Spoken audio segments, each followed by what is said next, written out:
What's up, everybody? Coming to you live from the Range Rover, heading back from the Primerica Senior Leadership Meeting in the car with the legendary Bill Orender.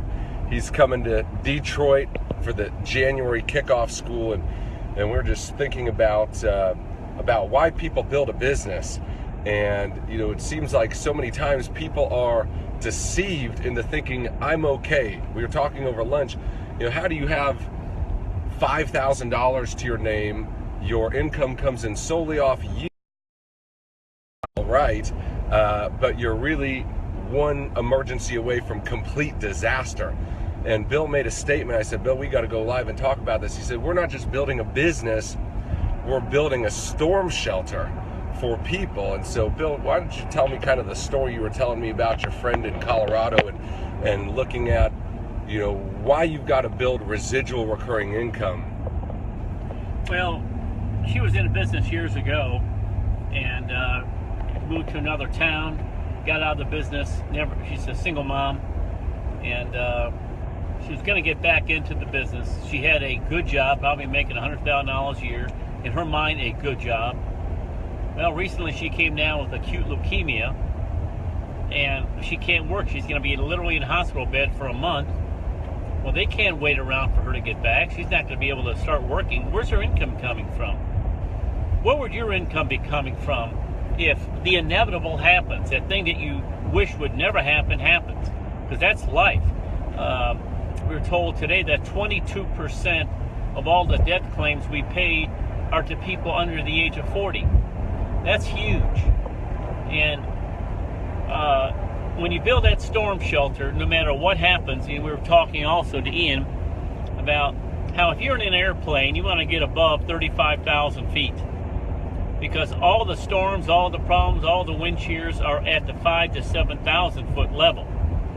And that's where you get bumped around. That's where you have credit card problems. That's where you lose your job, you lose your income, 5,000 to 7,000 feet.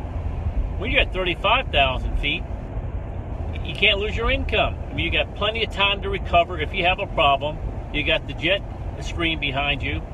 And why would anybody choose a 5,000 to 7,000 foot life when they have available 35,000 foot life? And you've heard me talk about it, that 100% off one or 1% off 100. The more people you have working, the more secure your income is, the more secure your life is, the more happy you can be in life, because you've got your income coming from literally hundreds, and now Ian's case, thousands of people.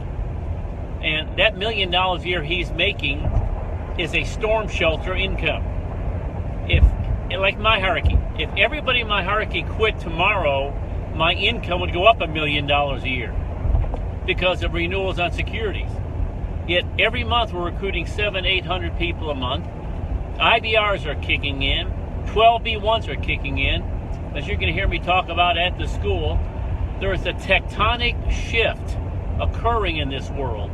Tectonic shift is when the plates of the world are realigned and new continents are formed. And that's coming with, as you know, the wall of wealth. And I'm going to talk about that. Trillions of dollars are guaranteed to move to one industry, our industry, and one company positioned to do it. Your job is to think big enough and be scared enough. They talked today about playing scared.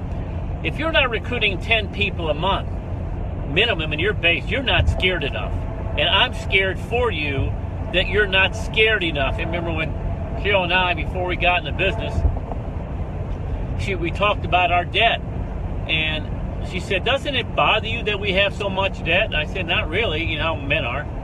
And she said, well, I'm bothered because you're not bothered. I'm concerned about you. You're not scared enough to recruit 10 people a month. You're not scared enough to become an RVP. You're not scared enough to have RVPs underneath you. You think the way it's going to go is always the way it's going to be. You're always going to be healthy. You're always going to be strong. There's no storms in your life. You don't need to build a storm shelter. If you're recruiting 10 people a month, you're beginning to build the cornerstone of that storm shelter that you need to be building. And wake up every day and play scared. I love they talked about that today.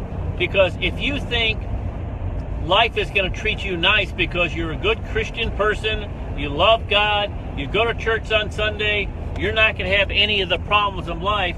No, you understand there are variables happening in your life that you have no control of. The government, taxes, inflation, who the new president is, who the next Supreme Court is going to be, whether or not the company you work for is secure, the problems in East Asia are going to affect you. When I was with the steel company, everybody affected my business, whether or not I got paid or whether or not I even had a job.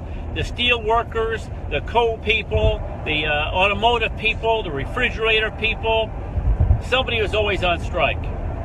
And my life was being affected. When you're at 35,000 feet, no one affects your life. The question is, are you recruiting 10 people a month, and why not? And the answer is you're not scared enough.